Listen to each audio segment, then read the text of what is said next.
Hi, this is Alex. Welcome to my shop here in Las Vegas, Nevada. You know, I look at a lot of YouTube videos on what you guys are doing for how you're concealing your handguns and other weaponry in your homes, and I see a lot of clever ideas, and my hat's off to you guys that are like me out in your shop making stuff that you enjoy doing, and it turns out to be really cool. I've got two projects that I would consider advanced do-it-yourself projects, and I want to show you the mechanics behind it, not necessarily the piece of furniture itself. The first one I want to show you is this wall stand here, this mirror stand. And it's oaken walnut. It's designed to be mounted against a wall. It does have a compartment in here for some small items if you wanted them. But the real beauty behind this piece is it does have a concealment tray in it, and that tray drops down from the bottom of this, and it's activated by a dowel over here that's designed to look like one of the buttons that covers a screw hole in furniture. And when that is activated, it lowers the tray, and you can see we've got enough room for, this is a Ruger 22, this is a Beretta 25. You can see you've got room for a full-size weapon, a concealed carry weapon, and there's even extra room in there if you want to put in magazines and ammunition or anything else you may want to store in this tray. How it's activated, there's actually a gas shock mounted behind this mirror. It operates an arm that runs another rod that controls the descent of the tray.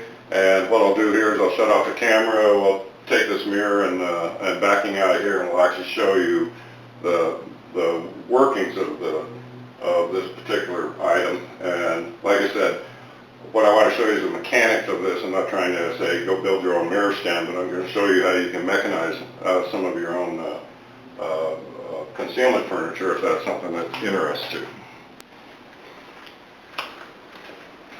Okay, I've removed the mirror and the backing plate. Now we can see the actual mechanisms that make this tray descend.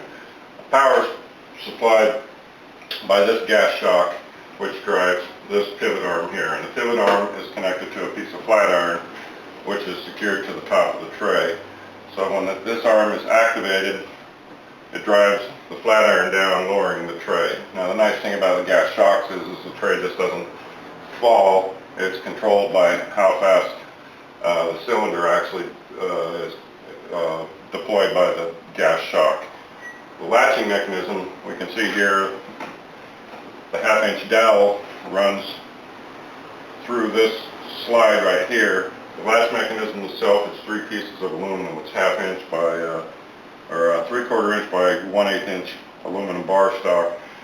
To offset the latch a little bit, the actual latch mechanism is under this plane. There's a connecting piece, and then this rod is the actual actuator that the button works. So when we press this activates the latch, and it lets the drawer drop. And this is nothing more than a stop to control how far we want the drawer to descend. Now, a couple of considerations that I kept in mind. The pivot for this arm, it's actually on a secure post that's spring-loaded, so that there is a little bit of flexibility. In other words, as these pieces of wood gain and lose moisture, this spring allows that to take it up, and so this assembly won't bind over time, depending on time and moisture content. The other thing is this piece of flat iron. There's a little bit of a slot, let's call it, in the slide mechanism itself, so that the same thing, if this wood just gain moisture and swell a little bit, it will not bind that control rod or the flat iron. Same thing with the latch pivot. You can't see one down here, but these are actually spring-loaded pivots, so that over time they don't tend to bind, and this unit will work when you need it to work.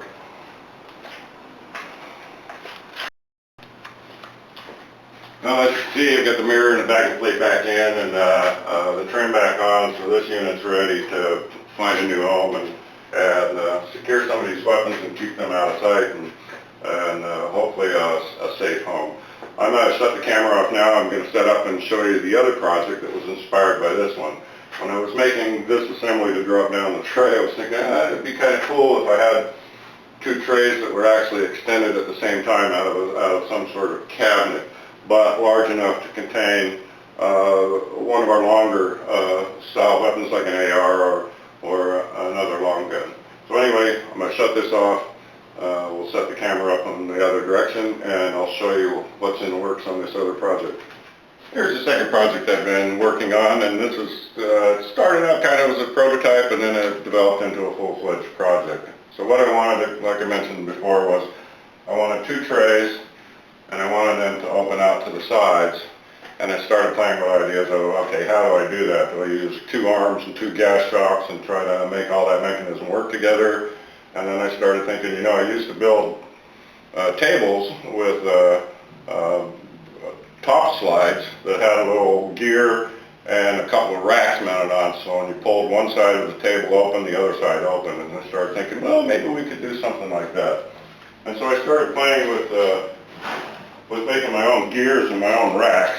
And you can see here just a couple prototypes that I played with. So if I had another one of these on the top, as this one moved that direction, that one would move that direction. And I played with that. I even made one that's with smaller gearing. And I started thinking, oh, you know, it was cool. I was a little worried about this one because there's only ever one tooth engaged. This one, I thought the material was a little thin on the gears, and so I started looking around on the internet, and I found a website that sold software for designing your own gears. It turned out really cool. So I know this kind of looks rather crowded in the middle, but I wanted the majority of all the actuation and locking mechanism and everything contained between the two drawers. And so we'll go through this quickly. This is the latch mechanism. This is what activates the latch. The gas shock is down here. This is the actual arm that powers the trays to open. And so now I'll activate it. I'll let the drawers or the trays go into their open position, and we can start to look at how this mechanism actually works. And so forgive my my jury-rigged little switch here. So when this cable is activated, it rotates the mechanism that actually unlatches the two trays from one another. This just an internet item, a $5 throttle cable. I make my own bar stock, aluminum bar stock, these rods. The throttle quadrants off a carburetor from an old jet ski. Some of these braces and whatnot are pieces I had around, and I cut or formed them to make what I needed. But the whole engine of this, like I said, is the gas shock and the arm which powers the tray. And you can see here in the middle, I've got a gear and then two racks, one above and one below, that have teeth that engage the center sprocket. And so I only need to power one drawer, and it powers the other one. And that's indeed, you can see here, if I move one, it moves the other. It also, they will latch by only activating one drawer, so you don't have to reach around your cabinet and try to pull these things together. Now, this is one of the lower pressure gas shocks, and basically it was just determining how far the tray was going to move laterally, a little bit of trial and error to figure out how long to make this arm, where to play the gas shock, and you get your geometry set and everything works like it should. Now the two trays are mounted to drawer slides, and they're full open drawer slides. I have removed the rubber bumpers at the back that are designed to latch and kind of hold the drawer in place, because I've got a latch mechanism that does hold it in place by itself, so I don't need those rubber bumpers. A couple items to note. On this particular tray, I do have a 3/4 or a 1-inch piece of aluminum bar stock that this bearing rides on. This bearing here. Now, when my son was young and into rollerblading and roller hockey, he used to change the bearings out of his rollerblades quite often, and he would just throw his old bearings in my toolbox, and so I just resurrected a bearing out of what he got rid of for use in this project. And they're pretty convenient to use because they do have a 1/4 inch inside diameter bush on them, and so it's really easy to find hardware to attach them to. As far as what it's mounted to, that's just a 1/8 inch piece of iron flat stock that I got at the home center. As far as the latch goes,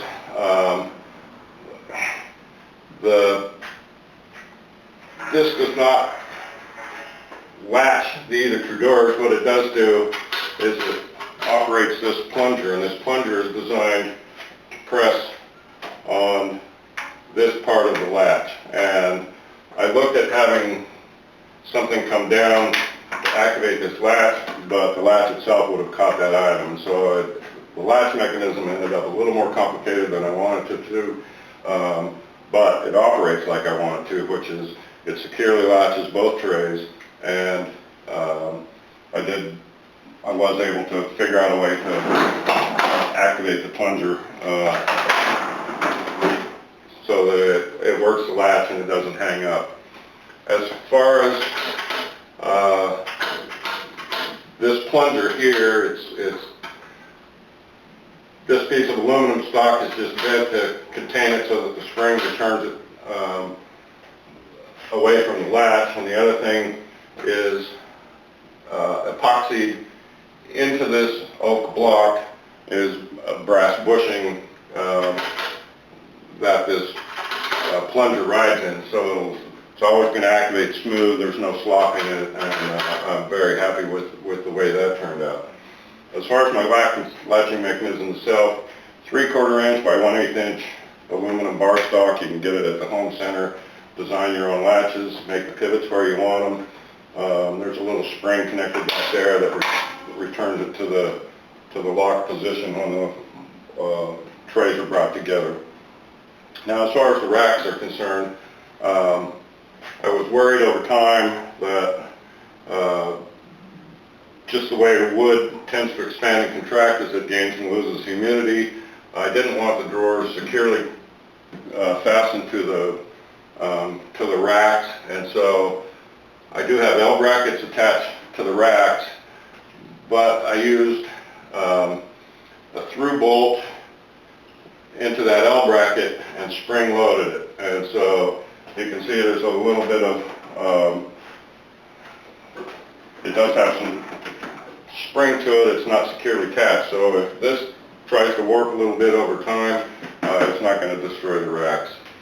Now, as far as the gear goes, that's a couple pieces of solid core laminate that are glued together. Then I cut the gear profile into that sprocket, and then I treat it with Danish oil because it penetrates and then it hardens inside the wood, and so that should improve the longevity of the sprocket. Now, I did mention that this gear design and the rack design was a piece of software I bought, and I highly recommend it, and I'll throw a little shout out up onto the screen when I publish this video so that you know where if you're interested in buying the software. It's really cool. It's under 30 bucks.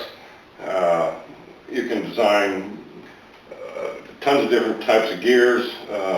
You define how many teeth you want, the profile. It's just the guy that wrote that piece of software really did a spectacular job. And like I said, it's inexpensive software, and it saved me from having to design my own gears. Drawer slides, any hardware store, I tend to buy them online because I can buy them in packs of 5 or 10 and get a very good deal on them. You end up spending $3 or $4 a pair for them that way rather than more at the home center. The engine, like I said, is a gas shock in this. It drives this arm. And again, these I buy online. I buy them usually packs of 4 and under 20 bucks for those. And so even if you have one fail over time, it's an expensive part to replace. How I envision this piece being used is probably a highboy cabinet. We've all seen them almost like at a China hutch, where you've got a larger drawer cabinet over a smaller cabinet above. This could easily be the piece above with drawers in front of it, and the latch mechanism hidden somewhere into the lower cabinet, so that when it's activated, your products are available. As far as the size of this unit,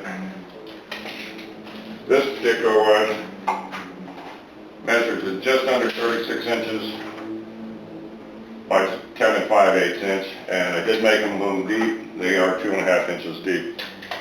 So what this cabinet will fit, you can collapse the stock on your AR and put your normal magazine in there, and it will easily fit into this cabinet. This side could easily be divided up into ammunition storage, handgun storage, or maybe you've got 2 long guns that you want to store in your cabinet. But that gives you an idea of the size. Now, how to go about making something like this. So I started with the back panel. It's 3/4 inch paint grade pine plywood, and it's a multi-core good stable plywood. And the first thing I did was this section here in the center. I dropped my table saw on a dado blade about 1/8 of an inch, and then on the back sides of these drawers I also removed about 1/8 of an inch of material, and it gave me just a little bit of leeway to start working with getting all this mechanical pieces behind the drawer.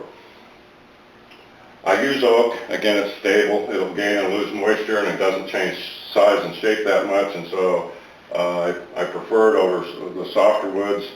It's readily available, and it's not an expensive wood, but I really like it for doing this kind of work.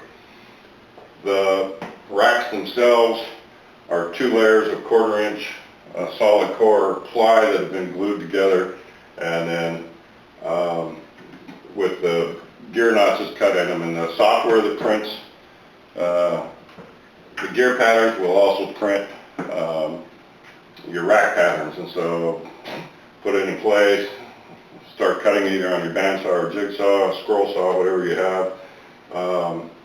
I have that equipment, but actually what I ended up doing just was a little easier to work with. Was I took one of my jigsaws, hand-operated jigsaws, screwed it to the underside of a piece of wood, and I had my saw blade come up through the tabletop, and I could easily cut my gear notches here. As far as the tracks for the racks to slide in, it's just about 1/2 inch thick oak that has been dadoed to accept the racks. The gear itself has a 1/4 inch bushing that's been epoxied into it, and so over time this will not start to get tolerances based on the wood starting to get big around the pivot. And so I epoxy those in, let it sit overnight, sand it smooth, and now I've got a very secure wood gear with a brass bushing in the middle of it. And then again, I just used 1/4 inch sleeved hardware as a pivot, and there is a spring assembly that's mounted under this particular block that keeps the gear engaged where it should be, but it also gives it a little bit of play over time. And so this gear, these racks will never bind up. Again, with just a little bit of imagination, you can start to put together your own mechanical concealment furniture and have a lot of fun with it. This project was really frustrating at times, but now that I can stand it up and actually look at it, see how it works, it's going to be easy to incorporate into a cabinet into the future, and I really look forward to having it at a future point in my home.